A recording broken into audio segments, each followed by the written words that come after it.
नमस्ते दोस्तों। आज है संत रविदास जयंती। संत रविदास भारत के एक बहुत ही महान संत रहे हैं। भक्ति काल के मीराबाई जी इनकी शिष्या रही हैं दोस्तों। और इनकी जीवनी से, इनके दोहों से दोस्तों मुझे बहुत ही प्रेरणा मिलती है। इसीलिए कहा जाता है कि संतों का संग जितना आप रखेंगे दोस्तों, उतना जीवन में आप आगे बढ़ेंगे। तो दोस्तों आज के इस वीडियो में मैं आपको एक बुक रिकमेंड करूंगी। अगर आप जाति और बहुत सारे ऐसे क्वेश्चंस आपके माइंड में आते हैं तो दोस्तों आचार्य प्रशांत की एक बुक है जात, जिसे मैंने लास्ट ईयर पढ़ा था। बहुत डेप्थ में लिखी गई है। आचार्य प्रशांत की बुक्स का जो फॉर्मेट होता है वो क्वेश्चन और आंसर के फॉर्मेट में होता है और बहुत ही डेप्थ के साथ आपको आंसर मिलता है। तो दोस्तों अगर आप भी जात कास्ट के बारे में जानना चाहते हैं तो यहाँ पे 16 क्वेश्चंस का आंसर दिया गया है और आचार्य प्रशांत अपने हर एक क्वेश्चन को बहुत डेप्थ के साथ और लॉन्ग उसका आंसर देते हैं। तो दोस्तों पहले क्वेश्चन की शुरुआत होती है, हिंदू धर्म में जातिवादी का जिम्मेदार कौन। तो दोस्तों इसकी शुरुआती एक बहुत अच्छे श्लोक के साथ आचार्य प्रशांत करते निरालंब उपनिषद। आचार्य प्रशांत उपनिषद में बहुत मजे हुए हैं और काफ़ी डेप्थ तक का आंसर देते हैं दोस्तों। तो वो कहते हैं का जाति जाति रीति च न चर्मणो न रक्त से न मांस से न चास्ति न जाति रात्मनो जाति वर्णाधर प्रकल्पिता। शरीर त्वचा रक्त हड्डी आदि की कोई जाति नहीं होती, आत्मा की भी कोई जाति नहीं होती। जाति तो व्यवहार में प्रयुक्त कल्पना मात्र है। तो ये निरालंब उपनिषद से लिया गया है दोस्तों। तो दोस्तों यहाँ पर क्या कहते हैं, आचार्य प्रशांत कहते हैं कि वास्तव में ये जो श्लोक बात कर रहा है उसको साफ साफ अगर समझ लिया जाए तो पूरे विश्व की, विशेषकर भारत की सामाजिक राजनीतिक स्थिति बिल्कुल पलट जाएगी, सुधर जाएगी। बहुत सारी मान्यताएं जो आम जनमानस में ही नहीं बल्कि बहुत सारे बुद्धिजीवियों में भी प्रचलित है, उनका पूरी तरह से खंडन हो जाएगा। तो दोस्तों यहाँ पर वो कहते हैं कि हमारे ऋषि ने हमेशा से बताया है कि जाति चर्म रक्त मांस अस्थियों आत्मा की नहीं होती, जाति की कल्पना तो केवल व्यवहार में निमित्त है। तो दोस्तों हम लोग इतना विकसित, इतना डेवलप हो चुके हैं, लेकिन अभी भी लोगों के मन में अभी भी क्या बहुत मास लेवल में लोगों के अंदर अपनी जाति का घमंड होता है ना। मैं खुद ही बहुत सारे अपने नोन लोगों को जानती हूँ कि जहाँ पे वो लोग बड़ा प्राउड के साथ बोलते हैं हम तो इस कास्ट के, हम तो इस कास्ट के। लेकिन दोस्तों जब उनसे आप बात करो तब उनकी असलियत पता चलती है। और यही इन्हीं चीज़ों से ऊपर उठने के लिए दोस्तों हमारे संत आए, रैदास जी आए, क्या कहते कबीर दास जी आए, जिन्होंने इन चीज़ों पर जोर दिया और इन चीज़ों का खंडन किया। तो ऋषि बताते हैं कि शरीर की न जाति होती है न आत्मा की जाति है। तो जाति कहाँ से आई। शरीर एक प्रकृति है पूरे तरीके से। खून और खून में क्या अंतर होता है, कोशिका और कोशिका में क्या अंतर होता है। तो दोस्तों लोग इनके बारे में जानना ही नहीं चाहते हैं। तो यहाँ कहते हैं कि मेरे शरीर में भी प्राणवायु, आपके शरीर में भी प्राणवायु है।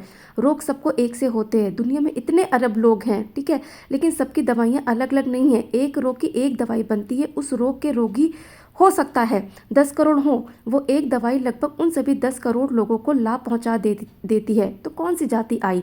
तो वो कहते हैं अगर आपको कोई छोटी मोटी हो सकता है त्वचा की बीमारी हो सकता है कोई बड़ी बीमारी हो, कैंसर, छोटी सी लेकर बड़ी से बड़ी बीमारी तक कोई फ़र्क नहीं पड़ता कि आप किस जाति से हैं, किस तबके से आते हैं, किस वर्ण से आते हैं, किस वर्ग से हैं। शरीर तो देखो एक ही है। इस पर दोस्तों लोग चिंतन नहीं करना चाहते हैं, बस इस पर डिबेट बहुत ज़्यादा होती हैं। तो दोस्तों इसी बात को संदर्भ में रखते हुए दोस्तों हमारे संतों लोगों ने बोला कि इन चीज़ों से ऊपर उठो। इसीलिए दोस्तों वो लोग संत और महान बन पाए, जबकि वो लोग बहुत छोटी जातियों से आते थे। उसके बाद दोस्तों नेक्स्ट क्वेश्चन आता है, क्या भगवत गीता जातिवाद का समर्थन करती है। काफ़ी डेप्थ में वो आंसर करते हैं। उसके बाद का नेक्स्ट क्वेश्चन आता है कि जातिवादी का मूल कारण क्या है और इसका समाधान क्या है। तो एक क्वेश्चन यहाँ पर आता है। तो यहाँ पर क्या कहते हैं, आचार्य प्रशांत कास्ट सिस्टम और वर्ण व्यवस्था के बारे में वो बताते हैं। तो वो कहते हैं कि बस किसी चीज़ की शुरुआत करो, ऐसे करो कि जैसे कि आपको कुछ नहीं पता ना, मुझे भी नहीं पता जाति क्या होती है और आपको भी नहीं पता है, ठीक है। आप किसी प्लेनेट से आए हो, मैं किसी प्लेनेट से आया हूँ। अब बताओ, बिल्कुल अपीयरेंस देख करके बताओ यहाँ पर जाति क्या आई ना। तो इसके बारे में वो बहुत ही लॉन्ग आंसर करते हैं। मैं इतना वीडियो में नहीं बता सकती हूँ, इसीलिए मैं कह रही हूँ कि आप आचार्य प्रशांत की ऐप को डाउनलोड करके इस बुक को पढ़ सकते हैं अगर आपके अंदर भी कास्ट से रिलेटेड बहुत क्वेश्चन है।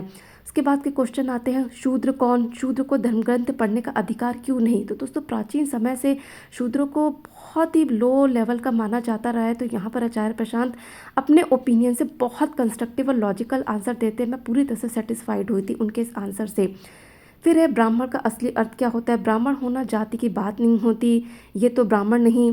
नेक्स्ट क्वेश्चन में एक सिस्टर हैं, वो कहती हैं, दलित बहन होती हैं, वो कहती हैं कि राम को माने हम या बौद्ध हो जाएं ना। कितने सारे लोग हैं आज जो अंबेडकर जी को मानते हैं, लेकिन एक्चुअली उनमें से कितने लोग हैं जो सही तरीके से उनकी फ़िलॉसफी, उनके विचारों को अपने जीवन में फॉलो करते हैं। इसके बाद का क्वेश्चन है, जो जाति देकर तुम्हें नीचा दिखाते हो तब तुम्हें क्या करना चाहिए? इसके आंसर देते हैं, ऋषि भी सब जातिवादी थे। सर आप छुप छुप कर ब्राह्मणों का समर्थन करते हैं। कुछ लोग के क्वेश्चन यहाँ बड़े फनी होते हैं, लेकिन आचार्य प्रशांत सभी के क्वेश्चनों को बहुत कंस्ट्रक्टिव लॉन्ग तरीके से और सेटिस्फाई करके छोड़ते हैं।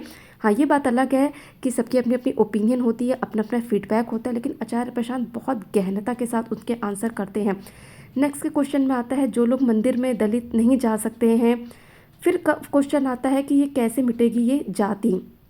तो यहाँ पर क्या कहते हैं, आचार्य प्रशांत बहुत लॉन्ग आंसर देते हैं। वो यही बस एक लाइन में कहते हैं कि देखो, कुछ ऊंचा होना चाहिए जिसके सामने जाति आदि ना आए।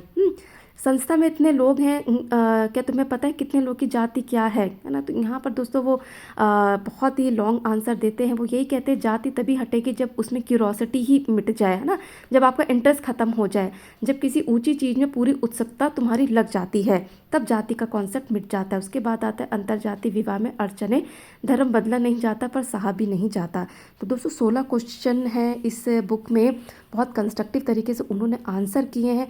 आप दोस्तों इस बुक को इसलिए पढ़ें क्योंकि अगर आपके अंदर बहुत क्वेश्चन है तो दोस्तों आप लोगों को मतलब आंसर कर सकते हैं अपनी एक पॉजिटिव ओपिनियन बना करके इस बुक को पढ़ने के बाद।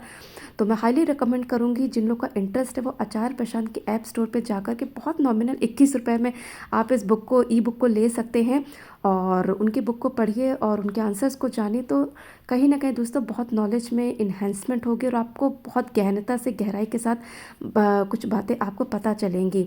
तो दोस्तों आचार्य प्रशांत की बुक्स बहुत ही डेप्थ में लिखी गई हैं। उनकी बुक्स को दोस्तों आप ज़रूर पढ़िए, हिंदी इंग्लिश दोनों में है उनके बुक्स। और इस बुक को डाउनलोड करिए आचार्य प्रशांत जी की ऐप से। आशा करती हूँ आपको इस वीडियो से जानकारी मिली होगी। वीडियो देखने के लिए धन्यवाद। जाति से ऊपर उठिए।